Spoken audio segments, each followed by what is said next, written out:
Hello student, आज हम पढ़ेंगे आपका 17वां अध्याय जिसका नाम है दोहा सप्तक। तो इसके अंदर आप लोगों के दो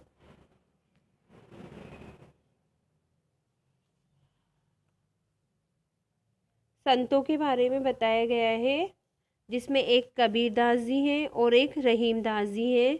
तो कबीरदास जी जो थे वो निर्गुण संत थे, वो किसी भगवान को नहीं मानते थे। वो ऐसा मानते थे कि भगवान है तो सही, लेकिन वो निर्गुण है, निराकार है, उनका कोई आकार नहीं है। वो अयोध्या के दशरथ के पुत्र श्री राम नहीं है, वो कोई और ही है जो अजर अमर है और उनका कोई रूप नहीं है, उनका कोई आकार नहीं है। इस तरह के राम को वो मानते थे। तो इस जो अध्याय है उसके अंदर वो हमें आज के काम को कल पर टालने के लिए नहीं बता रहे हैं। वो कह रहे हैं कि आज के काम को कल पर टालने से उसका समय निकल जाता है।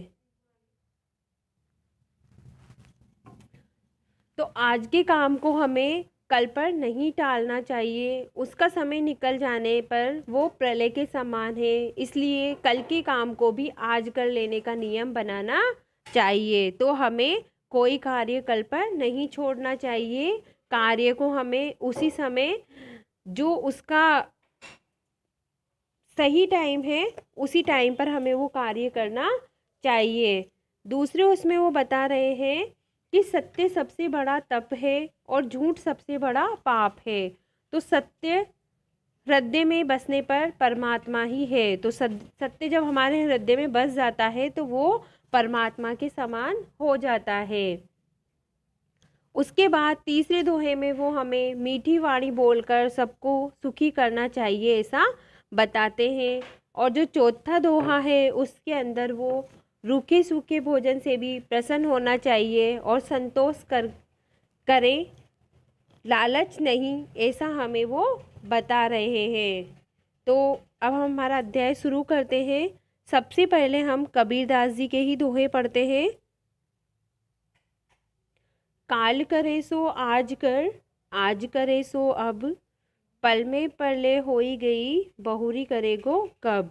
तो कबीरदास जी इसमें कह रहे हैं कि जिस कार्य को तुम कल करने के बारे में सोच रहे हो उसे आज ही कर डालो, और जिसे आज करने के बारे में सोच रहे हो उसे अभी कर डालो। तो जिस कार्य को हम कल करना चाहते हैं उसे हमें आज करना है, और जिसे आज करने का सोच रहे हैं उसे हमें तुरंत कर लेना चाहिए। उन्होंने ऐसा इसलिए कहा है क्योंकि कल करूँगा, बाद में कर लूँगा इत्यादि कहने वाले प्राय काम को टालते रहते हैं और पुराने कामों का ढेर वैसे ही लग जाता है। जैसे आलसी विद्यार्थी के पास ढेरों गृह कार्य बच जाते हैं, इस तरह ऐसे लोगों का कोई भी कार्य ठीक से पूरा न होने के कारण वे जीवन में असफल ही रहते हैं। तो बच्चों, कबीर कहते हैं कि अगर काम को टालते रहोगे तो प्रलय अर्थात जीवन का विनाश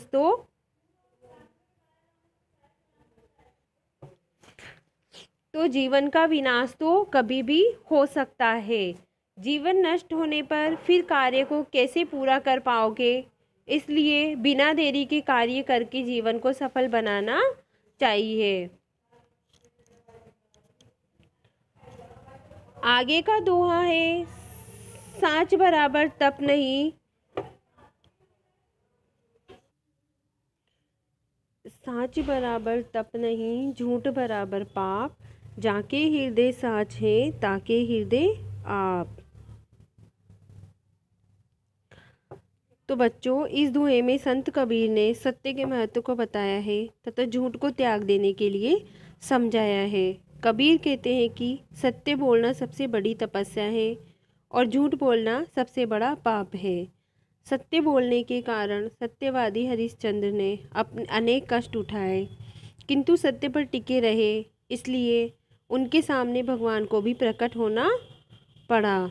दूसरी ओर दुर्योधन द्वारा झूठ बोलने के कारण उसका सारा परिवार समाप्त हो गया। इसलिए कबीर कहते हैं कि जिसके हृदय में सत्य होता है उसके हृदय में स्वयं भगवान रहते हैं। भगवान का विनाश नहीं हो सकता, इसलिए ऐसे व्यक्ति का भी विनाश नहीं होगा, यह समझा जा सकता है। आगे का आपका दोहा है, ऐसी वाणी बोलिए मन का आपा खोए, औरन को शीतल करे आपहु शीतल होए। तो इस दोहे में कबीरदास जी कहते हैं कि मनुष्य को अपना अभिमान त्याग कर ऐसी वाणी बोलनी चाहिए जिससे औरों के हृदय को ठंडक मिले और वह स्वयं भी शीतल रहे। कहने का अभिप्राय यही है कि जो अभिमानी होते हैं वे जली कटी वाणी बोलकर दूसरों का दिल भी जलाते हैं और स्वयं भी मन ही मन जलते रहते हैं। मीठी वाणी बोलने के लिए सबसे पहली आवश्यकता है कि मनुष्य अपने घमंड का त्याग करे। तो मनुष्य को अपने घमंड का त्याग करना चाहिए और खुद भी शीतल होना चाहिए और दूसरे को भी शीतल करना चाहिए। अगला दोहा है, रूखा सूखा खाई के ठंडा पानी पिए, देखी पराई चूपड़ी मत ललचावे जीव। तो कबीरदास जी कह रहे हैं कि लोगों के लिए एक महत्वपूर्ण शिक्षा है जो अपने पास जीवन के सुखों को पाने के साधनों की कमी होते हुए भी दूसरों की साधन संपत्ति को देख देख कर दुखी रहते हैं, जो दूसरों के साधन संपत्ति को देख देख कर दुखी रहते हैं। कबीर उन्हें समझाते हैं कि उनके पास जो रूखा सूखा भोजन है उसे खाकर और ठंडा पानी पीकर उन्हें संतोषपूर्ण जीवन बिताना चाहिए। दूसरों के घी से चुपड़ी हुई रोटी देखकर अपने मन को नहीं तरसाना चाहिए। भोजन के अलावा अन्य सुख सुविधाओं पर भी यही बात लागू होती है। अपने पास साइकिल होने पर अमीर व्यक्ति की बड़ी गाड़ी को देखकर तरसने वाला व्यक्ति व्यर्थ में दुखी होकर अपने परिश्रम और तरक्की के दरवाजे बंद कर सकता है। कहा भी गया है कि संतोष ही मनुष्य का सबसे बड़ा खजाना है। तो इच्छाओं का तो कोई अंत ही नहीं है, इसलिए हमें रूखा सूखा खाना चाहिए और ठंडा पानी पी लेना चाहिए और दूसरे की चुपड़ी रोटी देखकर हमारे मन को नहीं ललचाना चाहिए। तो कबीरदास जी के दोहे यहाँ पर समाप्त होते हैं। इसके बाद रहीमदास जी के दोहे हैं। तो रहीमदास जी एक कृष्ण भक्त थे। इनका पूरा नाम अब्दुल रहीम खान खाना था। तो श्रमा बड़न को चाहिए छोटन को उत्पात, का रहीम हरि को घट्यो जो भृगुमारी लात। तो इस दोहे में कवि रहीमदास जी बता रहे हैं कि छोटों के द्वारा की गई शरारतों और गलतियों को बड़े लोगों के द्वारा क्षमा कर दिया जाना चाहिए। ऐसा करने से उनका बड़प्पन ही प्रमाणित होता है। तो बच्चों, हमें छोटों के द्वारा जो गलती और शरारतें होती हैं उन्हें बड़े लोगों को क्षमा कर देना चाहिए, इन्हीं में उनका बड़प्पन होता है। यह सिद्ध करने के लिए रहीम ने उस पौराणिक घटना को स्मरण कराया है जब ब्रह्मा, विष्णु और शिव में से कौन बड़ा है। इस बात की परीक्षा के लिए महर्षि भृगु बारी बारी तीनों के पास गए। ब्रह्मा और शिव का तो उन्होंने थोड़ा सा अपमान किया तो उनके क्रोध में उबाल आ गया। अंत में वे विष्णु जी के पास गए। वे सो रहे थे। भृगु ने उनकी छाती में लात मार दी। नींद टूटने पर विष्णु जी ने भृगु के ही चरण को सहलाना शुरू कर दिया और पूछा कि कहीं उनके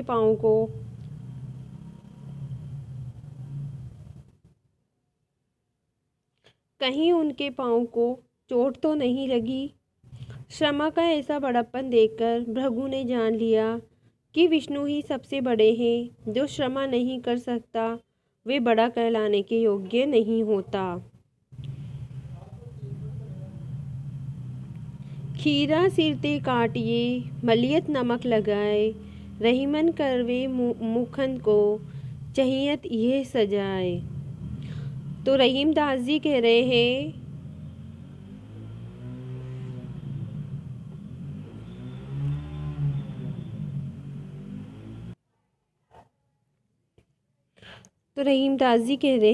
कड़वा खीरा खाने से पहले उसकी कड़वाहट मिटाने के लिए उसका ऊपर का भाग काटा जाता है, फिर उस पर नमक लगाकर उसके कटे भाग को रगड़ना होता है, तब जाकर वह खीरा खाने योग्य बनता है। रहीम कहते हैं कि जो लोग कड़वी वाणी बोलते हैं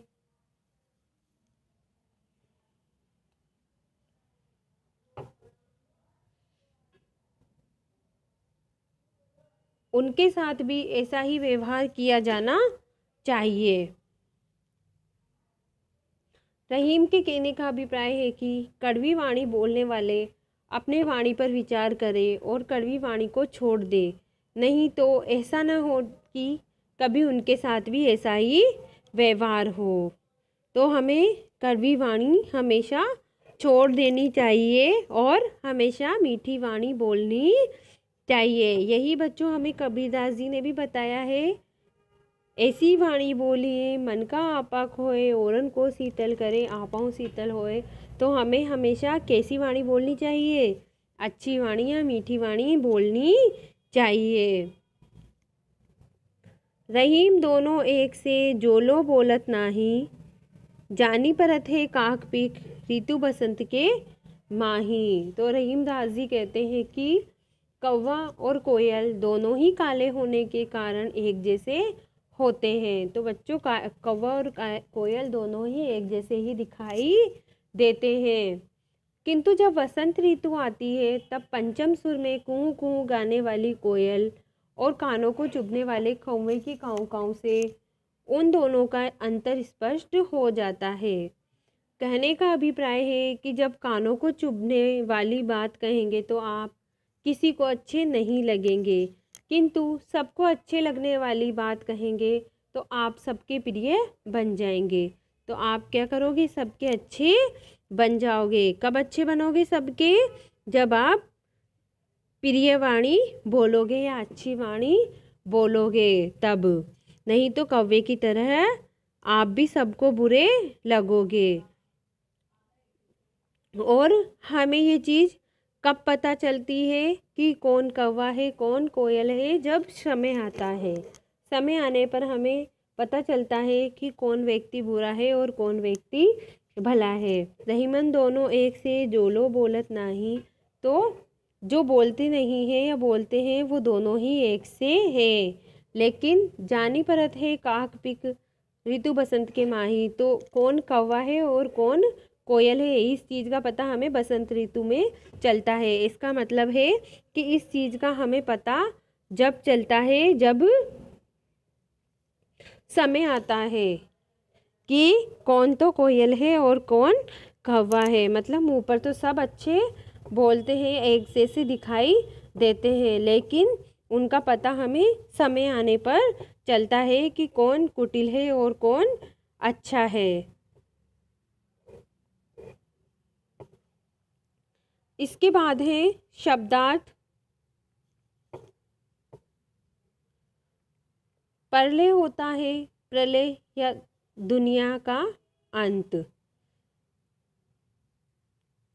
तो जब प्रलय आता है तब क्या हो जाता है? दुनिया का अंत हो जाता है।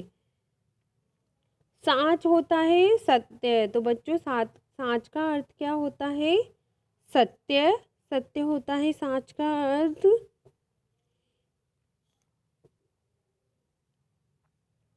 इसके बाद है हृदय। हृदय का अर्थ होता है हृदय में या मन में। हृदय का अर्थ होता है हृदय में या मन में।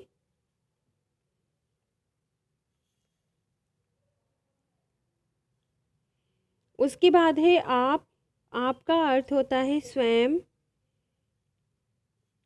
आपका अर्थ क्या होता है? स्वयं। उसके बाद वाला शब्द है आपा। आपा शब्द का अर्थ होता है अभिमान। आपा शब्द का अर्थ क्या होता है? अभिमान या घमंड। उसके बाद का शब्द है शीतल। शीतल होता है शीतल या ठंडा। शीतल शब्द का अर्थ क्या होता है? शीतल या ठंडा। उसके बाद है पीव। पीव शब्द का अर्थ होता है पियो। उसके बाद वाला शब्द है चुपड़ी। चुपड़ी होता है घी से चुपड़ी हुई चपाती। चुपड़ी का अर्थ क्या होता है? घी से चुपड़ी हुई चपाती। इसके बाद वाला शब्द है बड़न।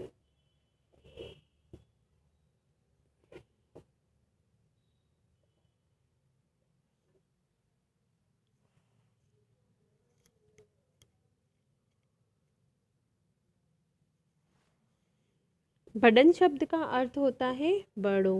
बड़न शब्द का अर्थ क्या होता है? बड़ो। इसके बाद है छोटन। छोटन शब्द का अर्थ होता है छोटो। छोटो के बाद है घट्यो। घट्यो शब्द का अर्थ होता है कम हुआ। घट्यो शब्द का अर्थ होता है कम हुआ। उसके बाद है ते। ते शब्द का अर्थ होता है से। इसके बाद वाला शब्द है आपके माही। माही शब्द का अर्थ होता है मैं। इसके बाद आपका अध्याय वापस पढ़ा देती हूँ। काल करे सो आज कर, आज करे सो अब, पल में परले होई गई, बहुरी करेगो कब। तो जो काल करे वो आज कर, इसका अर्थ बता देती हूँ अब मैं सीधा सीधा। काल करे सो आज कर, आज करे सो अब, पल में परले होई गई, बहुरी करेगो कब। तो जो कार्य तुम्हें कल करना है वो कार्य आज करना चाहिए, और आज जो कार्य करना है उसे अब करना चाहिए। पल में परले होई गई, बहुरी करेगो कब। तो मतलब थोड़ी सी देर में ही क्या है, हमारा जीवन नष्ट हो जाएगा। इसलिए जो भी कार्य है उसको हमें अभी कर लेना चाहिए। साँच बराबर तप नहीं, झूठ बराबर पाप, जाके हृदय साँच है ताके हृदय आप। तो सच के बराबर कोई भी तप नहीं है और झूठ के बराबर कोई पाप नहीं है। तो जिसके हृदय में सच है उसके हृदय में स्वयं भगवान निवास करते हैं। ऐसी वाणी बोलिए मन का आपा खोए, औरन को शीतल करे आपहु शीतल होए। तो हमें ऐसी वाणी बोलनी चाहिए जिससे हमारे मन का आपा खो जाए, मतलब हमारा मन खो जाए।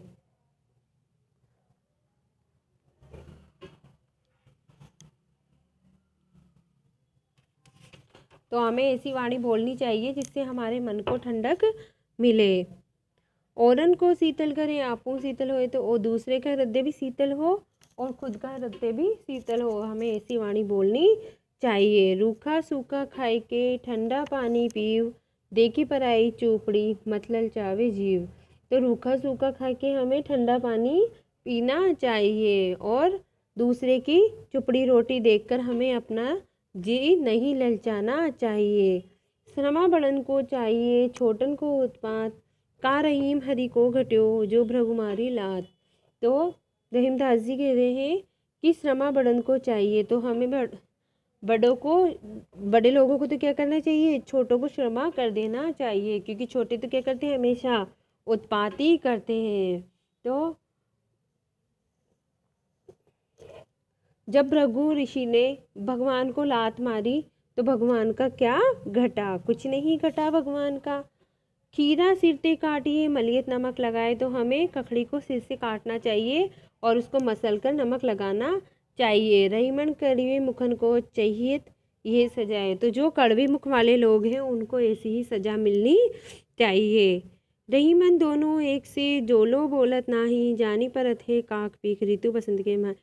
तो कह रहे रहीमदास जी कह रहे हैं कि तो कि लोग दोनों ही एक जैसे होते हैं, और जब समय आता है तभी हमें ये पता चलता है कि कौन कौवा है और कौन कोयल है। तो जो दोनों ही जब हम देखते हैं दोनों को, कौवा और कोयल को, तो दोनों ही एक जैसे दिखाई देते हैं, लेकिन जब बसंत आती है तब हमें पता चल जाता है कि कौन सा कौवा है कौन सी कोयल है। तो बच्चों आज का अध्याय हमारा यहीं समाप्त होता है। Bye student.